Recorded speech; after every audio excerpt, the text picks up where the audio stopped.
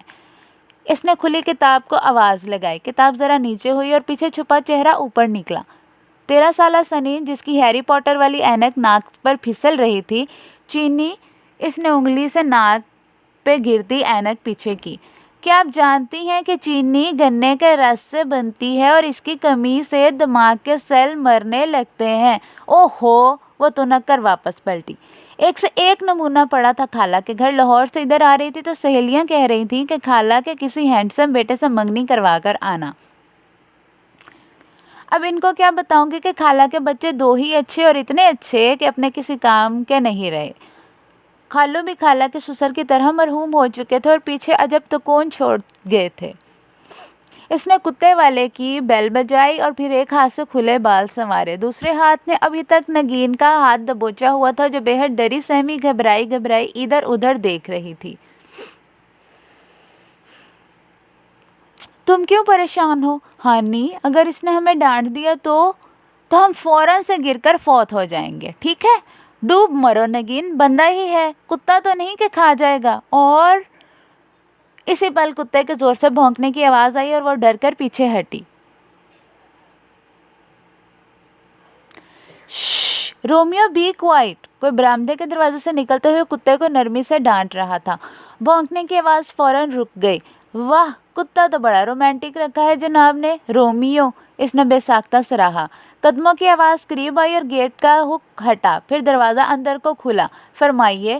وہ اکھڑے اکھڑے تیور لیے سامنے ہوا. نگین اس کی کوہنی پکڑے بالکل اس کے پیچھے جا چھپی. السلام علیکم، ہم سامنے والے گھر میں رہتے ہیں. پھر وہ دراصل آپ شاید نئے آئے ہیں. آپ ہانی نے رک کر سوالیہ ابرو اٹھائی. میں فرحات ہوں. اور میں شیریں. بے ساختہ لبوں سے پھسلا. جی؟ وہ شیرہ بنانا ہے، چینی چاہیے تھی. وہ ہڑبڑا کر سنبھلی. شیرہ چینی سے بنتا ہے یا گڑ سے؟ نگین نے پیچھے سے سرگوشی کی. اس نے چہرے پہ مسکراہٹ سے جائے زور سے اپنا جوتا نگین کے پاؤں پہ رکھا. جواباً وہ دبی دبی سی سسکی. سوری، میرے پاس چینی نہیں ہے، خشک لہجے میں کہتا گیٹ بند کرنے لگا. مگر کیوں؟ لگتے تو آپ خاصے ویل آف ہیں. محترمہ، میں میٹھا نہیں کھاتا. تو چائے میں کیا ڈالتے ہیں؟ کینڈرل. وہ دانت پیس کر بولا. سامنے کونے پہ اسٹور ہے، وہاں سے چینی مل جائے گی اور ساتھ میں اخلاقیات کی کوئی کتاب بھی. اور کھٹ سے دروازہ بند کر دیا. پھر زور سے کنڈی چڑھائی. کتا پھر سے بھونکنے لگا. واہ، خود فرحاد ہے، کتا رومیو ہے، مگر رومانس چھو کر نہیں گزرا. جہنم میں جائے میری طرف سے. وہ خفت چھپانے کو زور زور سے بڑبڑاتی واپس پلٹی.